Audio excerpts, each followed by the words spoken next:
के लोगों ने एक सुबह समंदर के किनारे एक लाश देखी। वो बिल्कुल गीली थी, जैसे अभी पानी से निकली हो। मगर सबसे अजीब बात ये थी कि उसके कपड़े पुराने अंदाज के थे, जैसे कई साल पहले के। पुलिस को बुलाया गया और लाश को अस्पताल ले जाया गया। तहकीकात के बाद रिपोर्ट आई कि ये वही शख्स है जो 10 साल पहले इसी समंदर में डूब गया था। सब हैरान थे।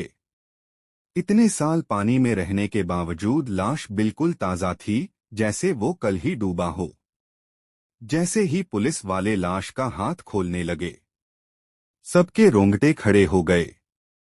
उसके हाथ में एक ताज़ा पकड़ी गई मछली थी जो अभी भी हिल रही थी, जैसे उसने आखिरी सांस के फौरन बाद मछली पकड़ी हो। उस रात साहिल के बुजुर्गों ने कहा, ये समंदर अपने शिकार को वापस नहीं करता, लेकिन कभी कभार याद दिलाने के लिए लौटा देता है।